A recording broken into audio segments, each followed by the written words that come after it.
สวัสดีครับทุกคนมาเล่นน้ำทะเลกันครับโหบรรยากาศดีมากครับผมลมเย็นมากคลื่นก็แรงครับนี่ครับผมบรรยากาศดีครับนะดูครับลมดีมากนะครับอากาศก็ดีครับไม่ค่อยร้อนตอนเย็นๆครับประมาณ4:30ครับผม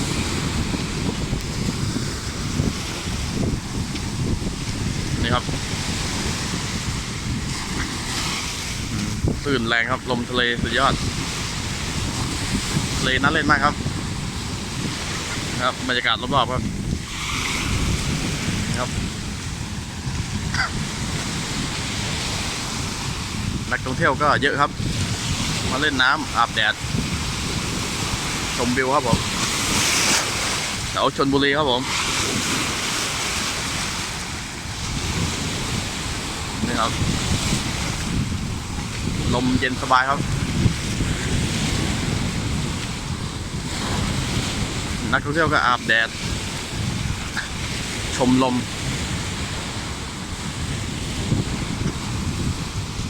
ต้นมะพร้าวครับ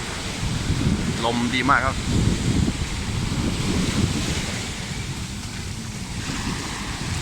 นะครับคลื่นทะเลครับผม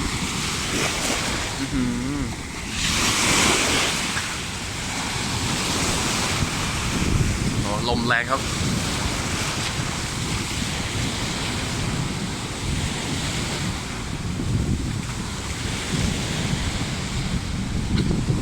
ครับเด็กๆก็มาเที่ยวเล่นน้ำทะเลเยอะครับ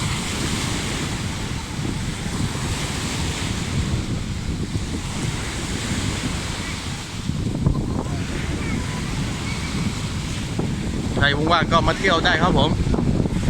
แถวชลบุรีครับมีทะเลให้เล่นน้ำก็สวย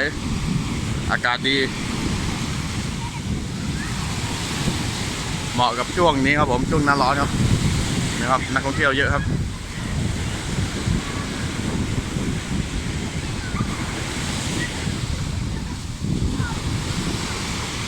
นี่ครับเด็กๆก็มาเล่นน้ำกับครอบครัวคร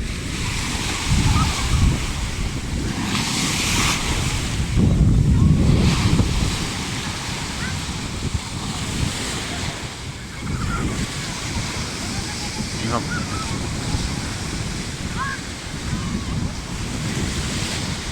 มีอะไรด้วยเครื่องบินเล็ก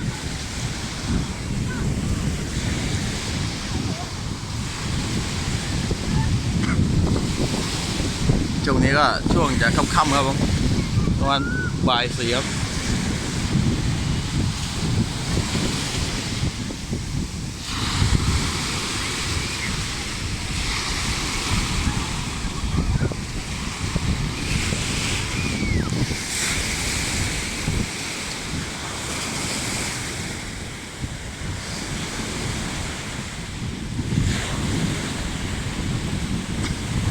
ช่วงนี้ก็นักท่องเที่ยวก็กำลังจะมาเยอะครับก็เป็นช่วงเย็นอากาศก็ดีแบบไม่ร้อนต่างคนก็เช่าสาดเพื่อที่จะมาอาบแดดครับผม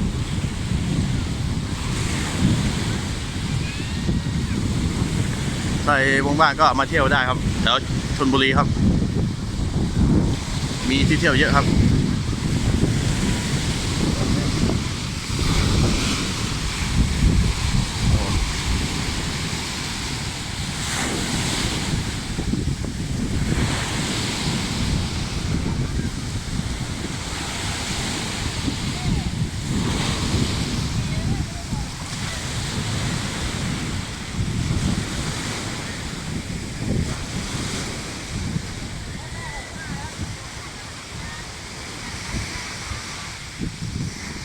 ต้นมะพร้าวเยอะมากครับ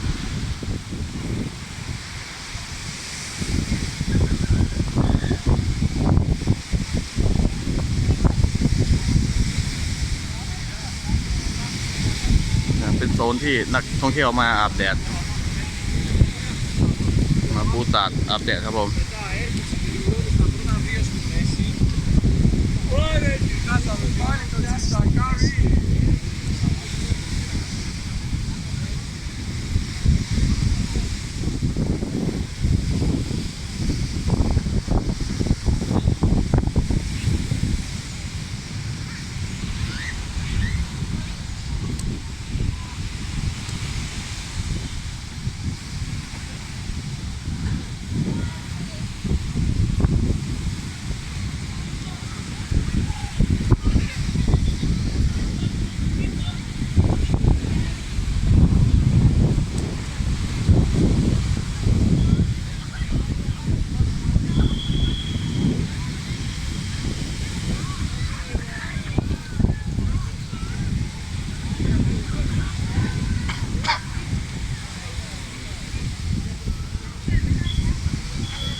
อย่าลืมฝากติดตาม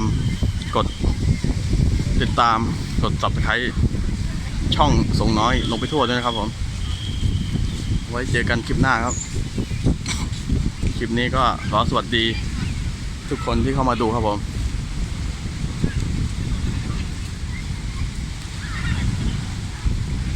อย่าลืมนะครับผมกด Subscribe ติดตามช่องด้วยนะครับถ้ามีแบบคลิปไปเที่ยวในอีกก็อย่าลืมนะครับผมกดกระดิ่งไว้ด้วยครับจะได้ติดตามเวลาลงคลิปต่อไปครับผม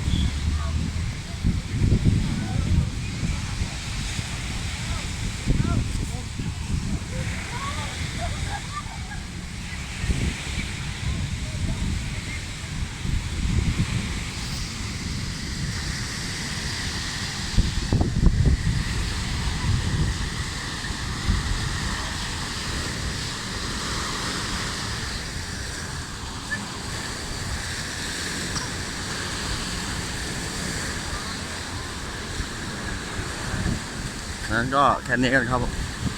ขอขอบคุณครับผมอย่าลืมกดติดตามครับผมเจอกันคลิปหน้าครับสวัสดีครับ